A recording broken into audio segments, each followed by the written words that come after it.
5. That means we're going. Alright, example 27.2.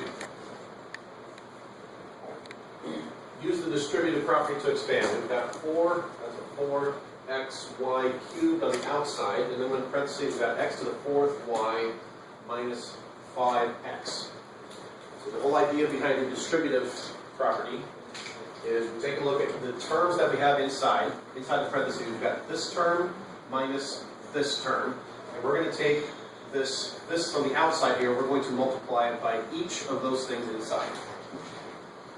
Next, let me draw the arrows as I do it. Alright, so I've got 4 times x times y cubed times x to the 4th times y.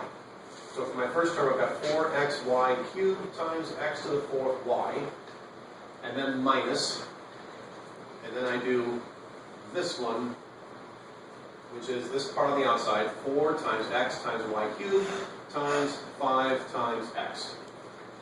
There's my first step, is just is the actual distribution, where I'm taking the part outside and multiplying it times each of the terms inside the parentheses.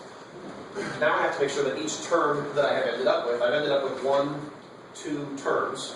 I need to make sure that each of those terms is simplified. I've got a number, only one number here, so that stays. I've got x times x to the 4th. That's x to what power?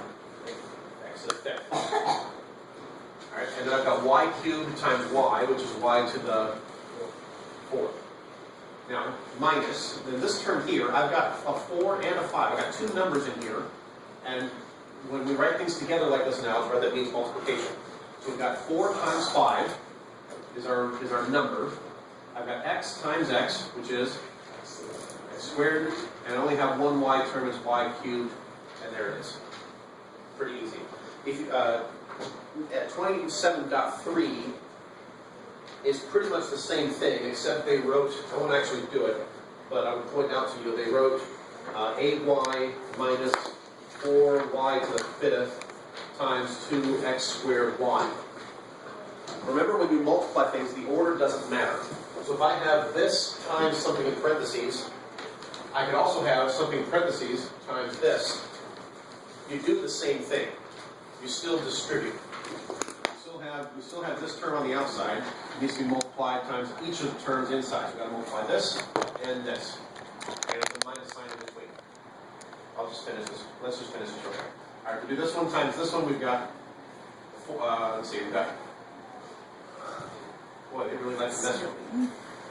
Alright, the order doesn't really matter. I'll do 4 times y to the 5th times 2 times x squared times y.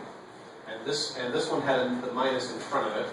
So this one here, we've got a times y times the outside part, 2x squared y. First term here, the only number is 2. We've got 1a. We just had one x term, that's x squared, and y times y. Here we had 4 times 2. Then the x squared, y to the 5th times y is y to the 6th. There we go, y to the 6th.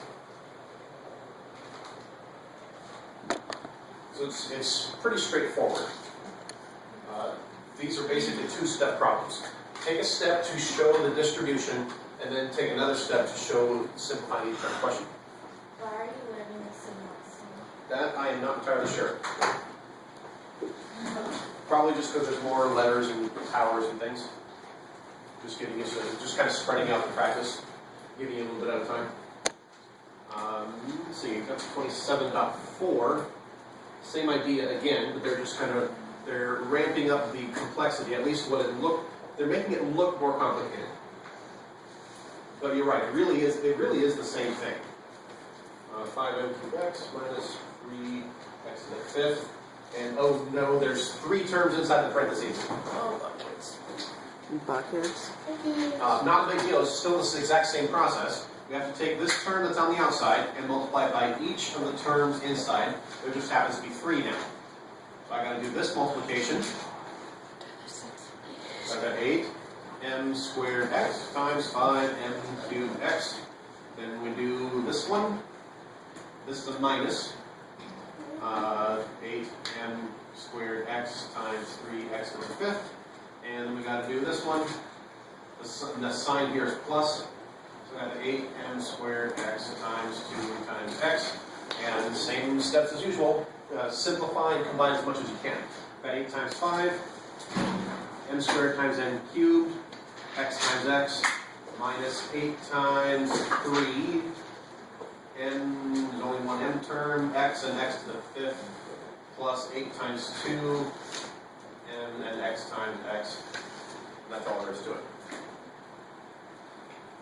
So don't let the fact that there's a bunch of letters with a bunch of variables with exponents throw you off. It really is just the same thing.